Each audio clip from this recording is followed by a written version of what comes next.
गणपते नमः।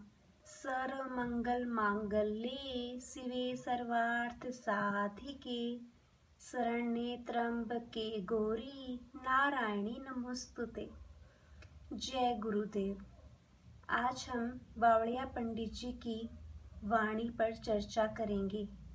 बावड़िया पंडित जी की वाणी है, पल में पवन घनेरी चलती, पल में पत्ते हलना चल, पल में पंछी उड़ते देखे, पल में आए कटा दे गल, पल में कूप तालाब सुखा दे, पल में कर दे जल ही जल, पल भर में वह भीख मंगा दे जिनके लारे लश्कर दल, पल भर में वह राजा कर दे जिसके क्रम में स्वाति जल, पल भर में वो जवान बना दे, पल में कर दे वृद्धा बल, कहते हैं कर्ता से डरिए, कर्ता लावे घड़ी ना पल।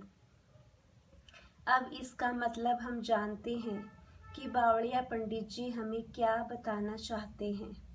वे कहते हैं कि कभी तो ऐसा होता है कि इतनी तेज हवाएं चलती हैं कि पेड़ के पत्ते हिलते हैं, और कभी ऐसा होता है कि पेड़ का पत्ता एक भी नहीं हिलता। अर्थात यह पेड़ की सामर्थ्य नहीं है कि वो अपने पत्तों को हिला सकता है या नहीं। वह तो एक माध्यम है, हिलाने वाला तो प्रभु है या वो पवन है। फिर बाबा कहते हैं, पल में पंछी हम उड़ते हुए आसमान में ऊंचाइयों पर देखते हैं, और पल में हम देखते हैं कि वो धरती पर आ गिरते हैं। तो हाँ, पंछी आसमान में उड़ रहे हैं, लेकिन यह वो अपना कार्य करते हैं, पर यह उनकी सामर्थ्य नहीं है कि वो जिस ऊंचाइयों पे उड़ रहे हैं वो उसी ऊंचाइयों को बनाए रखेंगे। समय क्षणभंगुर है, इस समय में कुछ भी हो सकता है। यह यहाँ जिंदगी की अनिश्चितता के बारे में वे बता रहे हैं।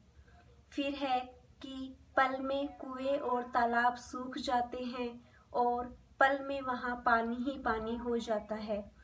तो यहाँ कुएं और तालाब की सामर्थ्य नहीं है कि वो अपने आप को सुखा पाए या अपने आप को स्वयं से भर ले। जो बारिश होती है तो बारिश के पानी से वे भर जाते हैं, और जो ही गर्मी आती है वे खाली हो जाते हैं। तो यहाँ पे वो बारिश पे निर्भर करते हैं, मतलब वे माध्यम हैं भरने और सूखने के, लेकिन यह करने वाला तो प्रभु है। फिर वो कहते हैं कि पल में ऐसा होता है कि इंसान एकदम से सब कुछ उसका दांव पे लग जाता है और भीख मांगने जैसी कंडीशन उसकी हो जाती है। और एक बार ऐसा होता है कि वो एक सामान्य से आदमी से बहुत वैभव संपत्ति वाला राजा जैसा बन जाता है, जब उसके कर्म और भाग्य अच्छे होते हैं। तो यहाँ भी इंसान, कोई भी अमुक आदमी एक माध्यम है, उसकी ऐसी परिस्थितियां पैदा करने वाला तो प्रभु है। फिर वो कहते हैं कि एक समय में एक जवान व्यक्ति भी वृद्ध बन सकता है। यदि जवान व्यक्ति को भी यदि कोई बीमारी हो जाए, यदि ऐसी कोई परिस्थितियां उसके जीवन में आ जाएं, तो वृद्ध जैसा दिखाई देता है। और यदि उसके जीवन में सब अच्छा चलता रहे, वो खुश रहे, तो एक वृद्ध भी एक जवान की तरह दिखाई देता है।